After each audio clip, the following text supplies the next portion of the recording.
What is up, everybody? It's Dr. Vibe here, host and producer of the award-winning Dr. Vibe Show, the home of Epic Conversations. And I'm the host of Epic Conversations, 2020 Best Podcast News Award winner, 2018 Innovation Award winner given out by the Canadian Ethnic Media Association. Also, I am the host and co-producer of the only online show in the world for fathers and dads. It's sponsored by Dove Men Care. It is also co-sponsored by Dad Central Canada's National Fatherhood Organization. And one more thing, I am the board chair of a organization called the Global Food and Drink Initiative, which is a multimedia not-for-profit that focuses and spotlights Blacks in the diaspora that are doing their thing in food, wine, and travel. And we're broadcasting live here on a Sunday afternoon, long weekend here in Canada. We're in Toronto, Greater Toronto area, May 23rd. And most Sunday afternoons around 5 p.m., we do something called Black Canada Talking, which is a live online event that provides Black Canadians an opportunity to give their takes and POVs on stories that are of importance to them. And also we spotlight Black Canadians doing great things. And we have another Black Canadian, actually right now, we're going to have in about 2 or 3 minutes, 3 Black Canadians are doing their thing and doing incredible stuff. But I'll start off with Ryan Singh. Some people may or may not know him. He's a lifetime supporter of the Dr. Vibe Show, and I support what him and his family are doing. He's a BIPOC TV and film artist. He began his career as an actor. His passion for storytelling led him to direct and produce before he began writing projects. He's received several awards for his work. He received an invitation to the 2019 Toronto Writers Conference, and in 2020, he participated in the BIPOC Children TV Writing Boot Camp, where he was mentored by several industry professions from various platforms, Disney, Netflix, Chorus, CBS, NBC, etc., and started to develop on 2 television series. Today, he's still continuing to develop products and content for film and documentary, and we're going to be talking about 2 of those projects, Memento, a South African adventure, and Henri, and we're blessed to be joined by 2 guests. So we're going to bring them all on all at once. We got Ryan, we got Kirk, and we got Dwayne. So let's bring them all on. There we go. Hello, gentlemen. What's going? What's up? What's up? What's cracking? Hello. Thanks for having us. Yeah, it's an absolute pleasure. Since Ryan knows the most about this, he'll be doing most of the chatting, which he usually does.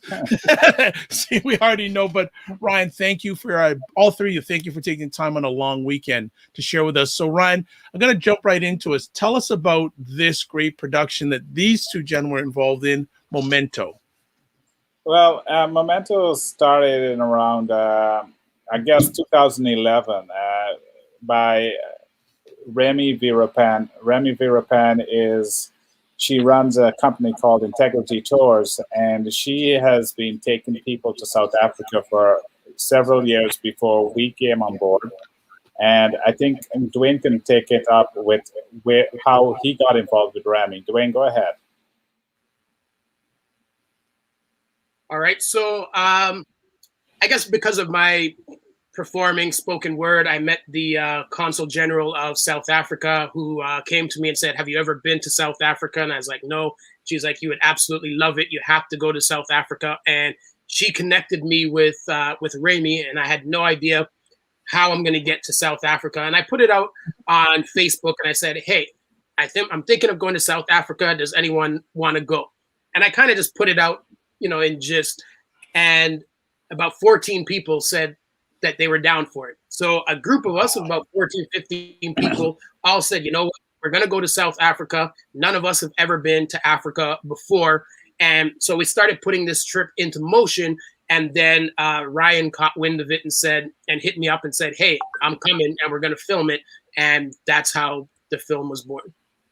Wow.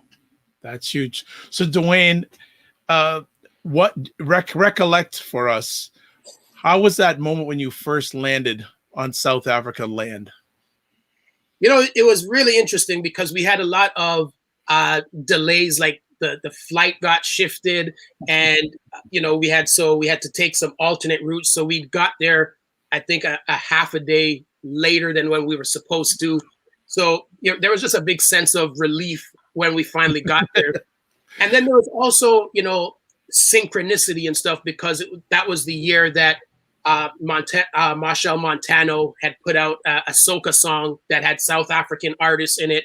So while we were on the plane, somebody, just put that song on, and we kind of marched off the plane jamming to some soca. And it was just so amazing because we're finally here. It's taken us forever to get here. And, Rami was waiting for us. And it was just awesome. Like nobody knew what to expect. Everybody was we were tired, but we were elated at the same time. And, when you go through the school system and stuff here, you have an idea of where Africa is, what you're going to see. And then you walk out, and you're in this modern airport, and you walk outside and everything is modern, and the buildings and all this stuff.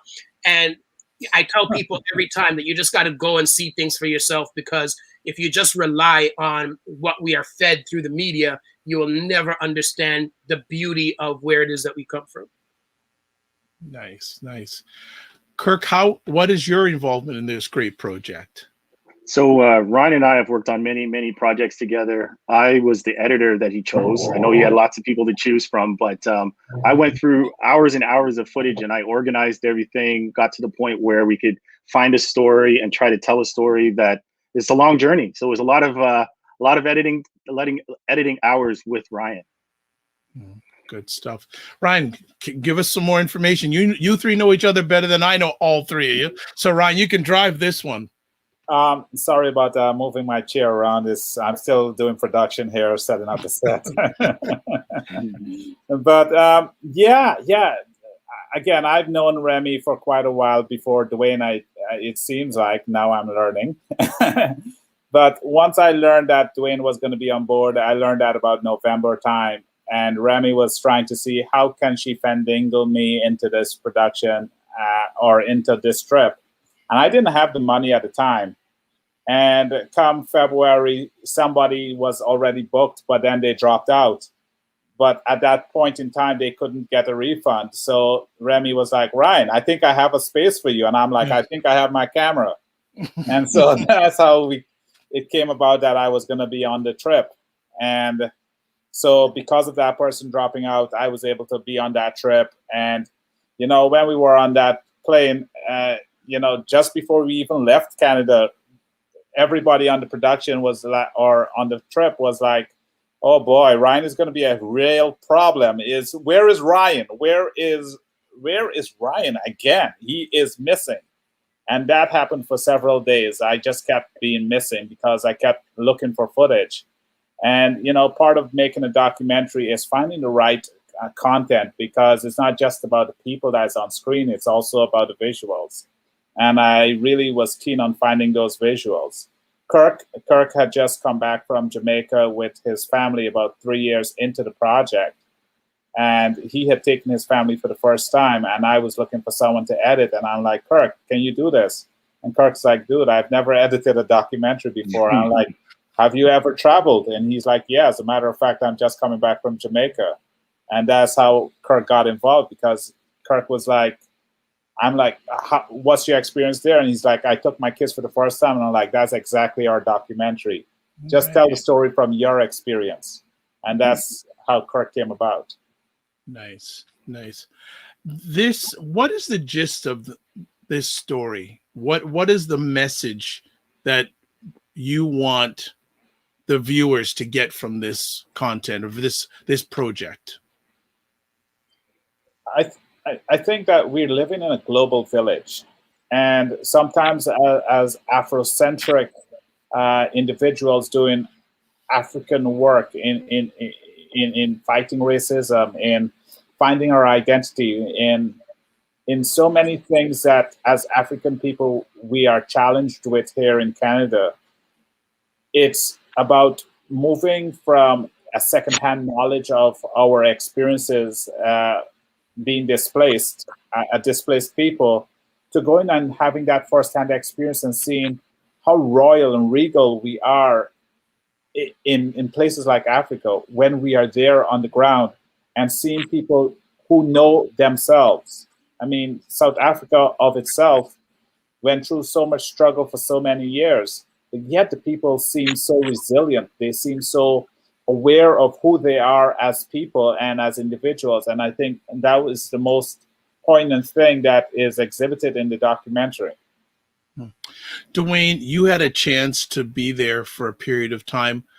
What did you see in the South Africans that we may not have here in North America?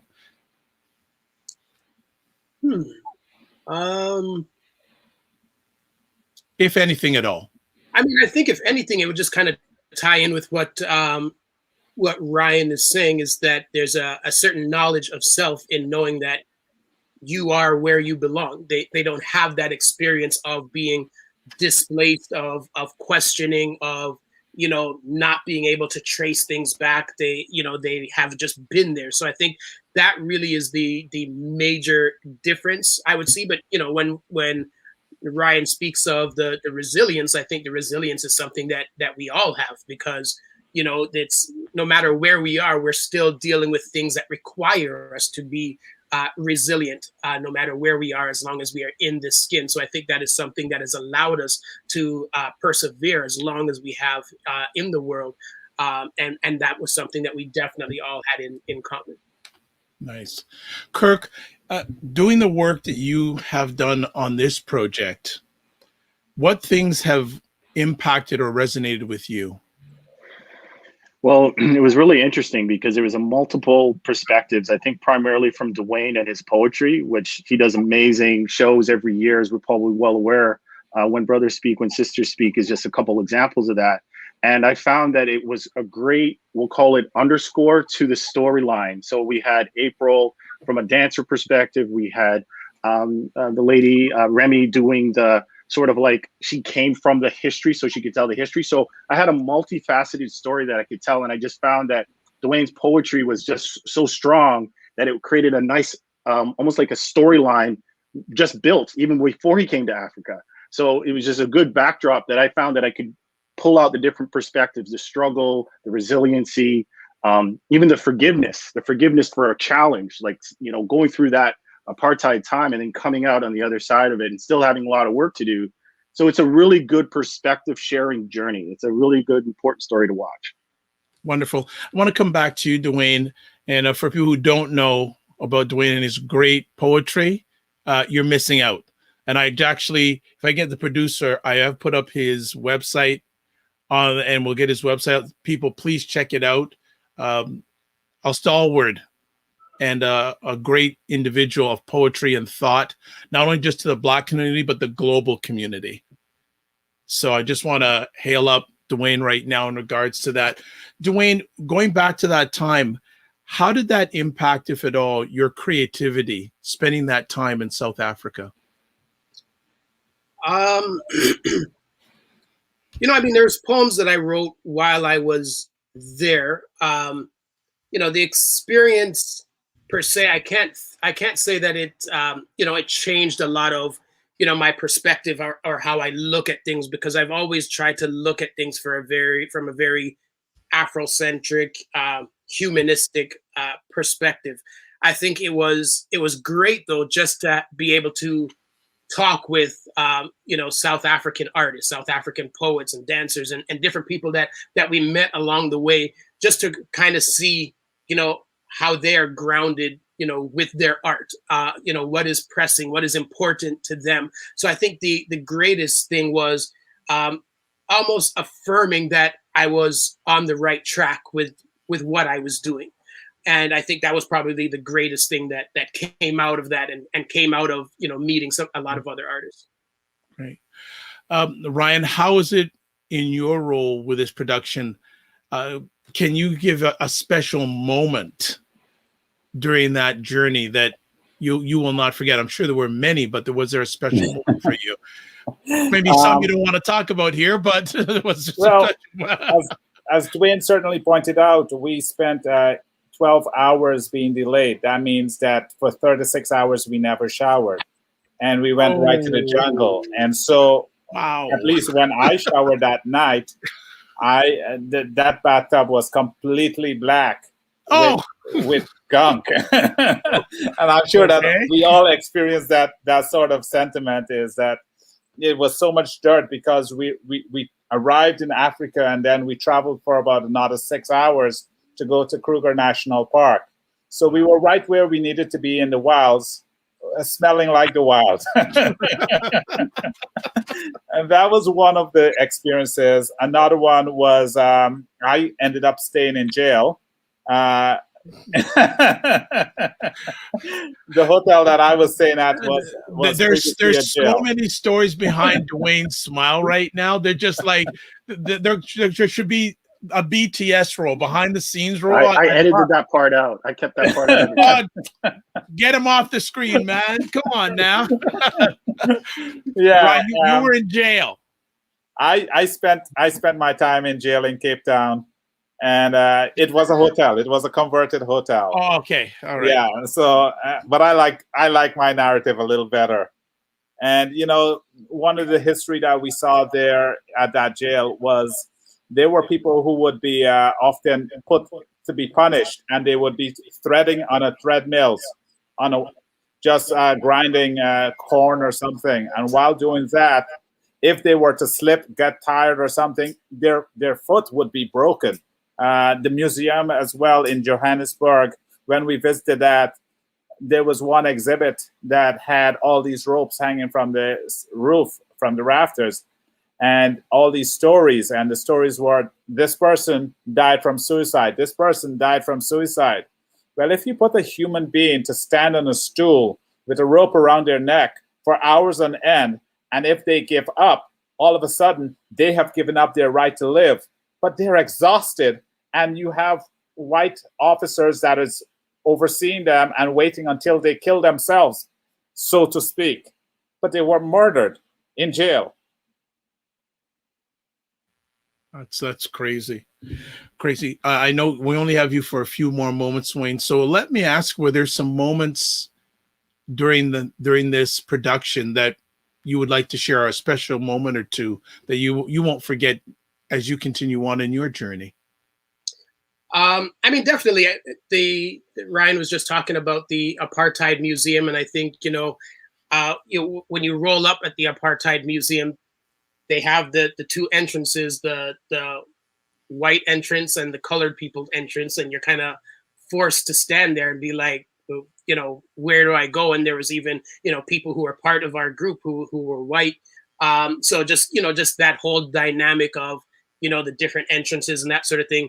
But there was a part for me that was really special, and I don't think Ryan was a part of it, because there was an evening when our group kind of split because we had some spare time, and a few of us decided to spend some extra money to go to a wildlife reserve kind of place, because when we went on the safari, I really wanted to see some lions because they're my favorite animal, and we never saw any lions on the safari. So apparently this place had some lions. So, we went there. You got to go in some enclosures with some baby lions and baby tigers, but you had to sign away a waiver that if anything happened to you and they attacked you, that's your business. But, I was still hoping that I was going to see some, not captive lions, but like real lions. So I was disappointed in that we didn't see, lions out in the wild at that place. So then we were driving back to the hotel, and everybody's just minding their business. And the bus driver screams and slams on the brakes. And we're like, what the heck is going on? And out of this grass, this lion just walks across the street, and all the traffic stops and just watches this lion cross. And I finally got my dream of seeing a lion in their natural habitat. So that was the highlight of the trip for me. Nice, really nice. Kirk, what are you most proud about in regards to being involved with this project? Oh boy. I guess I'm proud of the coverage that it's getting now. I'm proud of the message that is going to be heard throughout it, and just the fact that a story like this can be told from we'll call it a Caribbean perspective, of people that, like, I haven't lived it myself. I wish I could get to South Africa one of these days. I felt like I lived it through the film. So I'm proud of the fact that this kind of story can be told, and we're getting a platform for that to happen now. Fantastic. Ryan, did your expectations get realized or superseded when you completed this project? Well, I was just grateful for the opportunity that everyone was is supportive of the fact that they trusted that it took me 7 years to complete this project, but they stood by and they're supporting, just by them showing up today says that they're in support of the work that went into making this thing happen. And, we can just be so happy that audiences can come out and see it. And that is what matters, is that audiences get to see the work we create. Right. And Dwayne, we'll let you go after this one. What are you most proud of being involved in this project, and what do you still remember and carry with you in regards to this project? I think the trip represents possibly the greatest 2-week stretch of my life, because wow, every day was something new. Every day was an adventure. There were no days where we did the same thing as the day before. So, it was just constant learning and unlearning of things that, we had been taught through the journey. And also because I was the one who put it out and asked people if they wanted to go, there was also this, sense of responsibility for making sure that everyone had a good time, but also, the pride that I had in the fact that people were enjoying themselves and everybody was learning, and people, were reflecting. And when we went to, the prison where Mandela was, after that, it was so silent. Nobody spoke because everybody was just trying to absorb everything that they just felt. And people went through so many things. And I think being able to facilitate that was also something that I definitely want to try and do again, but I will never forget that experience. Excellent. Well, Dwayne, I know you've got to run. I'd like to say, as always, thank you for taking the time. If the producer can just put up his website address again for us, that's where you can contact Dwayne. As always, Dwayne, thank you for taking the time, and thank you for sharing, and continued blessings to you and your family, and wishing you a good rest of the weekend, and remember to give yourself grace. Do play us out with a trailer. Pardon me? Do play us out with a trailer. We will, yes. So, producer, if you could put the trailer. I was going to do that. Don't worry, producer. I know what you. I wanted to make sure I got Dwayne as much as I can. So if our producer can put on the trailer for the film, and then Dwayne, you can leave us, no problem, or you can stay on and watch the trailer. It's certainly just up to being you. able to set foot onto the continent is an emotional experience. Just their bodies wrapped in black skin. Coming back to South Africa. And little did I know, by the time when I was 10 years old, things would change drastically. Bodies packaged in black skin that nobody seems to want. We are the voiceless. We are the ones. All right, there we go. So fantastic. So that's part one of today's conversation. We got another part coming up. So and we'll do it. We're going to take a quick little break, and then we'll start talking about Henri. So if the producer can roll the other promo about the Dr. Vibe show, we'll come right back. Producer of the award-winning Dr. Vibe show. What is up, everybody? It's Dr. Vibe here. What is up, everybody? It's Dr. Vibe here. What is up, everybody? It's Dr. Vibe here. What is up, everybody? It is Dr. Vibe here. Just had an awesome experience. He is a really good interviewer. The conversations that we have and the passion that he has for people and helping people. So smoothly that you would have thought that we had known each other for years. Big shout out to Dr. Vibes. I had the opportunity, the pleasure, and the privilege to join him last evening. Thank you for listening. Thank you for watching. And you can check out more great content like this on my website. Also follow me on social media. Remember, it's Dr. Vibe, the home of epic conversations. I'm the host of Epic Conversations. And remember, live your life as a dream. If you can dream it, you can make it. Sometimes you have to get small to get stronger. Block assumptions and aim bigger, aim better, aim higher, aim wider. Love, faith, and respect. And remember to give yourself grace. So there we go. So we are back after a little bit of a break, and Ryan is back with us. How you doing, sir? Okay, we got Ryan, and we got Kirk, and people saying Kirk's still here. Yeah, Kirk's involved in everything, man. I'm here. I was just changing my set. Oh, there you go. Man on a mission. So we're going to spend the rest of this conversation talking about Henri. So I'm going to let Mr. Ryan lead this conversation. Oh, well, there we go. Well, I will. There we go. So Ryan, take it away. You're on mute.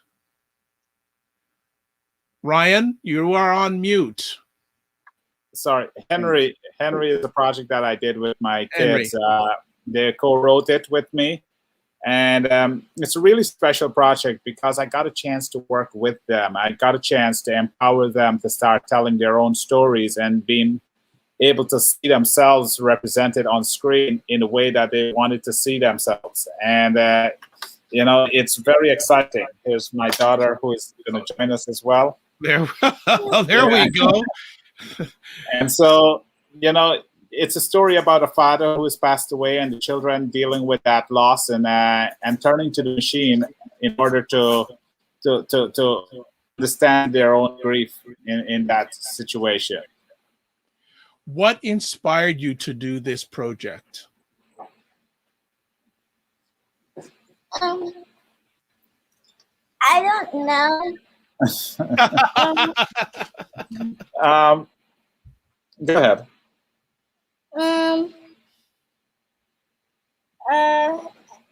Actually, my dad just wanted to make a movie, so that's what wanted me to make a movie also. So what inspired me really is the fact that Sebastian had an opportunity to be a part of another production, but he wasn't an ACTRA member. So my initial instinct was, let's find some way of getting Sebastian into ACTRA. But once that process started, it became more serious because I had a director, Katarzyna Kochani, who I've been working with, and I said, I'd love to make a short film so that my son can do this project. And she's like, yeah, I'll come on board and help you make it. And unfortunately, Sebastian didn't get a chance to do the work because we were a bit too late. So, but we had this opportunity to create a really special project. So we delayed our production and came about it about 3 weeks later. And we gathered about 24 to 30 different people that came and volunteered their time to help in making Henry happen. Okay. So this is, and for people that may not realize, the Singh family, mother and 2 kids and father are all in the film business. So it's a true family business. So they are rocking it. So Kirk, how did this project differ, your involvement, compared to the previous project we discussed, Memento? Well, to be honest, I wasn't involved in the shoot or the edit of the project itself, but I was involved in the trailer. And so picking the special moments from the trailer because we wanted to make sure we were revealing certain things and not other things, having the right tempo. So just working with the team involved in that, the sound editor, the director, just to get that, we'll call it the specificity what was necessary to make the trailer impactful. Nice. Ryan, is there anything personal about this project for you other than your family being involved? Oh yeah, it's personal in that this is a story that evolved out of my observation of my kids when they were younger.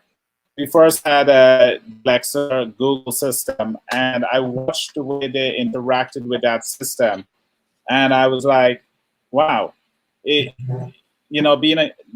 is my first time being a father, and just observing this experience, I wanted to write it. But once I started to writing it, I'm like, I have 2 voices here. Why am I writing it in my voice? I'm an old man. And so I called them and I said, look, help Daddy write this project. And that's where they came in. In fact, my daughter, she knew, as you can see. Yes, taking front row, center screen, right? First, my name was Simone, but I didn't like that name, so I changed it to Sophie. Okay. Yeah, she negotiated hard. She's like, I'm not going to play this role unless I am called Sophie. Excuse me. And so I had to cave in. She was one of the producers, and she made her call. Those titles, I didn't give it lightly to them. As you can see, I'm constantly encouraging them to be their selves. And so even during the editing process, when Kirk was, for example, Kirk was editing one of the trailers, and I said, my producers are laughing at something that you did with the way you brought in the title. And he looked at it and he's like, oh boy, yeah, I guess it does talk about that, Kirk. I think, are you talking about The Machine? Life is in the Machine? Yeah, I'm thinking that the timing of it, the timing of the letters that came in, I'm trying to remember what was the thing that they pointed out when they first saw it. There was, I think I didn't have the right words, and it just didn't come in the way it should have, the way it was intended. So you may have to remind me, what did the kids say when they saw that? Henry's life is in the machine. Oh, right. Yeah, and so they were like laughing at that whole idea because it just was a half of a beat off, and because it wasn't on sync, they noticed and read it the way that it read, and so yeah, we had a lot of different similar circumstances throughout the edits when it came to those kind of things. Ryan, how long did the project take from start to completion? It's still going on. Okay. The marketing is a big part of any project, and if you have the flow through, you don't really have a project. We started in July of 2019. We gave it to an editor, and not much was done with it in the first instance. We gave it to another editor, and again, there was so much content that the editor was like just editing just picture, but didn't edit all of the sound.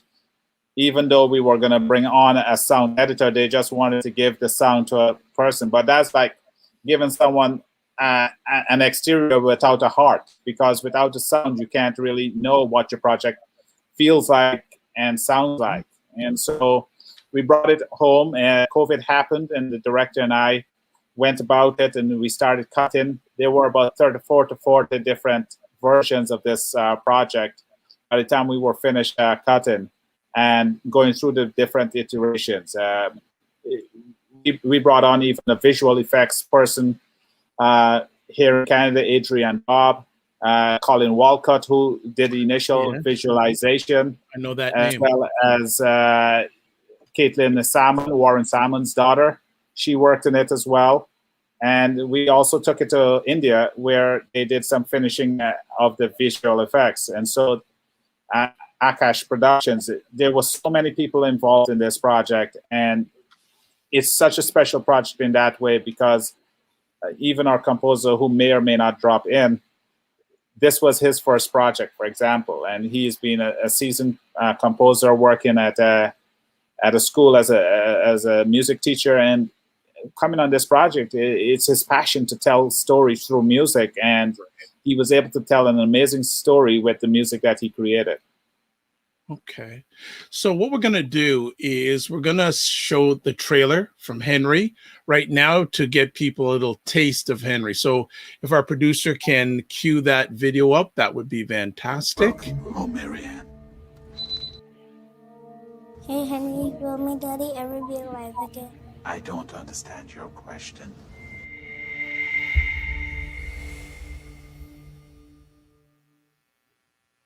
Okay, quick little trailer. So Ryan, so you say it's still going on, but so let me just qualify my question. How long has it been from the time you started to where it is right now for the Henry project? We worked on it, like I said, we shot it, and then we picked up on the post-production. We worked in that post-production and had it film ready for exhibition at about December of last year. So essentially about 9 months of post-production work. Wow. And much of that was, I thought maybe we could have it ready for TIFF last year. And then we realized, oh, damn, visual effects is a lot of work. And, you know, it was wonderful. Colin couldn't continue with the project. He was very busy with other projects. And Caitlin did an amazing job, but she was one person, whereas it takes a studio of people to create visual effects and do it well. And so when we worked with Akash Productions, they were about 3 or 4 people, and it still took them about 2 or 3 months to bring in the pieces. And so it's very special. Okay, good. Kirk, how, and especially in light of the last year of events, how has the industry, two-part question, how has the industry changed since you entered it? And how much, if any, has it changed in the last year? Well, it's interesting for me. I'm a freelancer, so I get to work on some projects that are maybe not necessarily directly industry, but where I'm noticing, because I'm getting more exposure to it now, I'm finding that I think in the last, we'll call it 2 years, it feels like the focus is starting to come around more around like the term even BIPOC. Like, where did that come from? I don't think that was there maybe even 3 years ago. Put the pandemic in there, and I think we are working from home even more. So I'm finding more opportunities are showing up for me where I feel like I'm going to actually break into the industry. This is where I'm at right now, where before I would say I was kind of on a peripheral, kind of doing it every now and then. So if anything, what I'm finding happening is it's almost making more Black people productions and you know, more people like myself getting a chance to actually get into the industry. So I think it'll be interesting to see the projects that come out. Okay, thank you. Ryan, same question for you.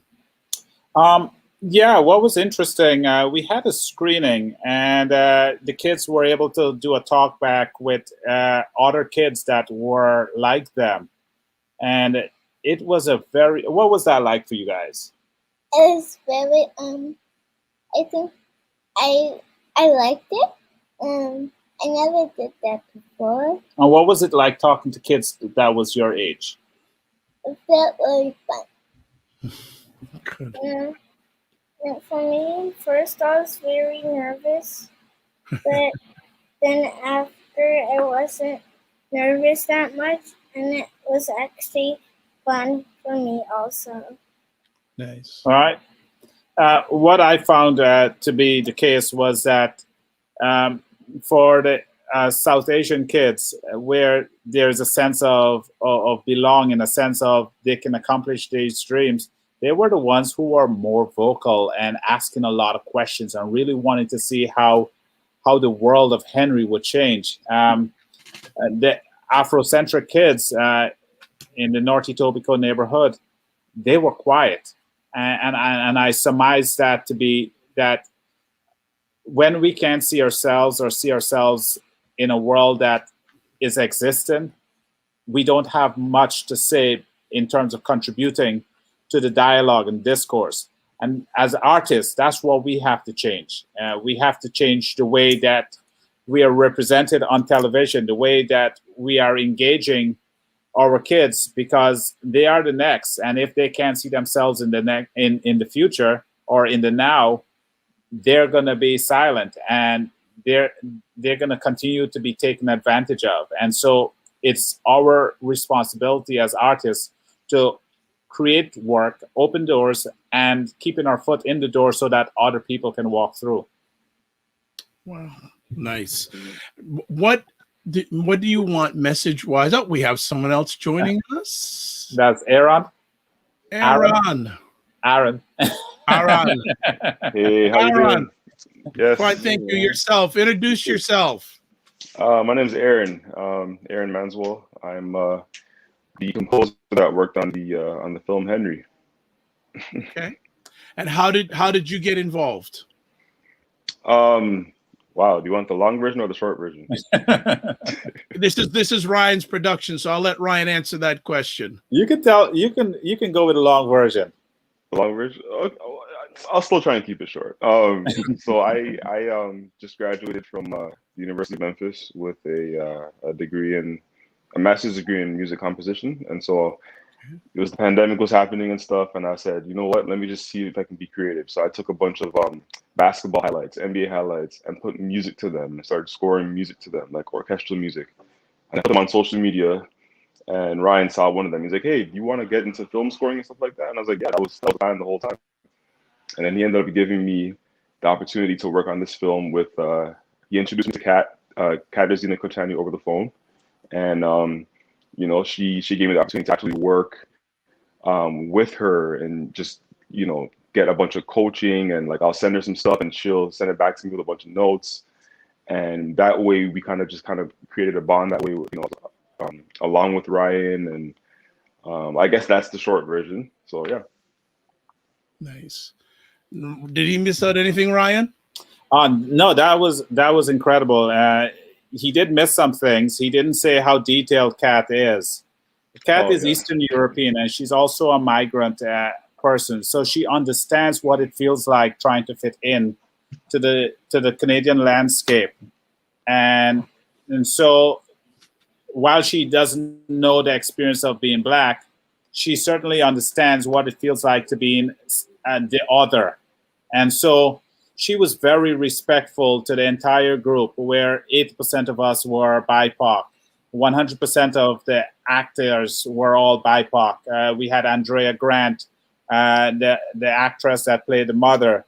She is a very acclaimed actress. She's worked on The Listener and different shows. And Kat consulted with all of us. She wanted to make sure she was respectful in how she was telling the story and the way it was delivered. And it's just an amazing team. And where Aaron comes in, Aaron, even though he was green, he understands his work as a composer, and he was able to deliver us something that was par none. Fantastic. What do you feel, all three? Well, where is Aaron located? What city is it? Memphis?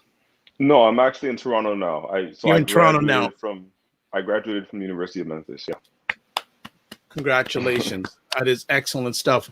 Thank you. What has it meant to you being involved in Henri? It meant a lot, only because, well, first of all, it means that you're worthy, right? You grow up seeing a bunch of screens in the or movies in the theaters and on TV and whatnot, and you say to yourself, sometimes, man, I wish I could do this, and I wish I knew the people in order to do this. And so just being able to, as Ryan said, being able to work on this film where you're seeing people that look just like you, it kind of gives you more confidence to want to make it that much more great. And it also makes you want, it challenges you to, to find the best part of whatever it is that you're doing, whether it's the music, whether it's the set design, whatnot. Just the fact that you're seeing a whole bunch of people that look just like you, it makes you want to give that much more to the film. So I think that's what it means to me. Just a follow-up question for you, Aaron. Had you been in other workplaces where the majority of people looked like you? No, I haven't. And Okay. especially in the field that I come from, especially with the degree that I was doing, it's not many of us, right? It's not many of us who are interested in that genre of music.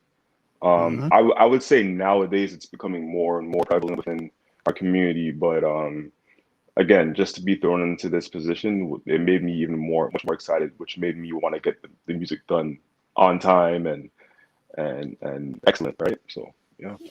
Good stuff. Kirk, I'm going to pose the same question, same to you. Do you have other professionals in your industry that look like you? And if you do you keep in touch, support each other, mentor each other?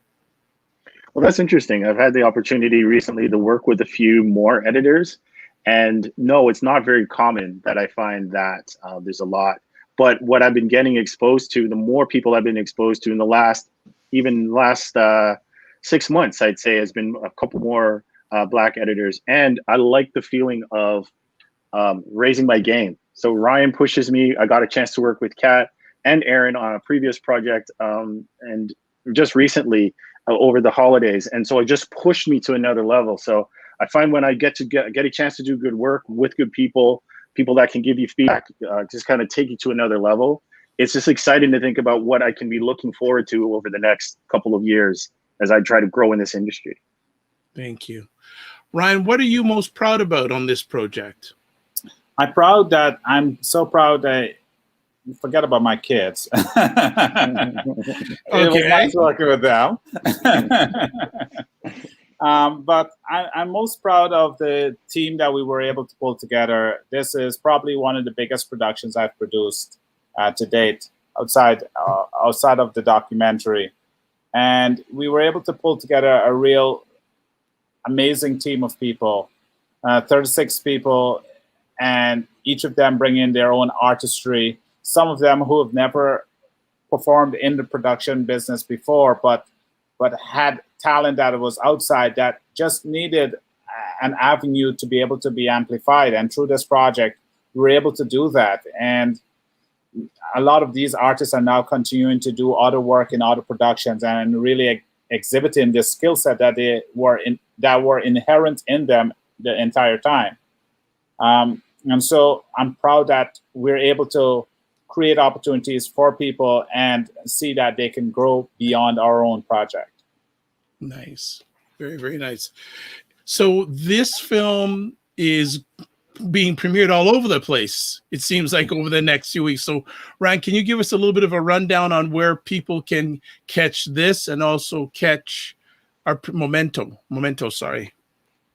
Absolutely. The film is going to be showcased at the Toronto Black Film Festival. That was where it premiered. Yes.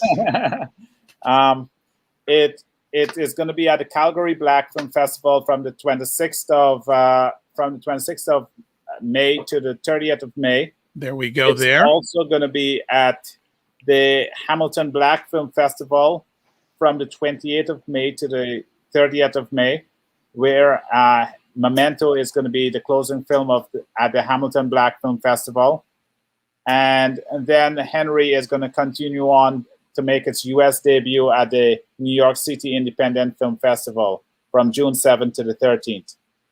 And so that's what we have to announce right now. That's fantastic. How do you all feel about the success? How are you handling it? I don't know. Love Aaron, your glasses. Yeah, the glasses. There you go. Aaron, how are you feeling about what's coming ahead? How are you feeling about it? To be honest, I'm humbled and I'm happy for Ryan. I'm happy for Kirk and everybody else that worked on the film. But if I have to be honest, with as Ryan was stating, the amount of preciseness, if that's a word, that went into the film, and the amount of editing and resending and sending and back and forth that went into it, it doesn't surprise me that this is what's coming now. You know, that's what happens when you're this precise about being excellent, if that makes sense. So good stuff. Kirk, how are you feeling about, I'm sure, a lot of hard hours of work and seeing it come to fruition? Yeah, I'm excited about it too, and I echo the same comments around the excellence behind it, and hearing about the exposure that it's getting and the future. I know Ryan's pretty open with me about his plans for certain projects, and this project is definitely on his list of things I can see happening this year. So I expect some big things coming out of all of this great promotion that we're putting behind it. I'm excited about it. Nice. Mr. Ryan Singh, known you for a minute. You've been grinding for a while. How are you feeling about this? Well, I'm excited. It's just the beginning of a journey that is I've spent 20 years working on. And if you can imagine, and I'm excited that doors are opening up right now, that I can see myself as a producer making content. Henry as a television series I'm working on right now, and I'm going to be going to market and see if I can sell it as a television series and make something happen. And working on a couple of feature films as well. I have a 19-year-old that I'm mentoring, and we got some funding from Telefilm Canada for his project, as well as a project that I'm working on too. So the future is friendly, and I'm excited about what's happening, and I hope that it stays like this for a long time so that more of our voices can be amplified. I'll ask this question specifically to Ryan and Kirk. So, and I'm going to say this respectfully, they're the veterans in the house in regards to this. Old people. I didn't say that. I didn't say. I said veterans. I was raised to give people manners and respect. All right. Well, Kirk, you got this. I can't do that. I don't. There's no sound effect. Well, there is. It's like a fuzz. It's a different sound than when you do it than when I do it. To Kirk and Ryan, is this the best moment in your professional journey so far for BIPOC creators in your industry? 100%. I feel so. And maybe Ryan can add more specifics, but I've been finding that their opportunities are opening up, specifically even just programs for learning available out there through I think it's called BIPOC TV and Film. And so I've been taking advantage of that and realizing like, wow, the opportunities are there. My son is also in the acting business. So I've been finding like he just got casted for a role, and his best friend as well. He's on Star Trek. So I've been just noticing like the trend is going in that direction, and I feel like the steam is picking up. So yeah, the future is bright. Ryan? For mentoring Kirk's son about 10 years ago at, I forgot the name of the event right now. It's done by Sharon Wickham. This is Your World Too. This is Your World. That's right. Called This Is Your World Too. And it's to help individuals understand that we are existing in this world as well. And Kirk's son was just there and wide-eyed and wanting to know how can he be in the business. And today he has gone to Vancouver to pursue his acting. He's come back to Toronto to pursue his acting. And, you know, when we see things like that, I've worked with many different artists and I see them now in Hollywood doing great things. I know that the future is friendly. And that's why I know that I can continue to create, and that as much as I've been knocking at doors are beginning to come down now. And it's only for me to step in there and continue to do excellent work, because at the end of the day, when racism falls apart, we still got to get the work done. Good stuff. Well, I'll end off with a question for each one of you and we'll let y'all go. So Aaron, what words of wisdom or call to action would you give to BIPOC creators who are watching this? You're on mute. Yes, we can now. Yes. Okay. Call to action. I would say definitely don't stop creating.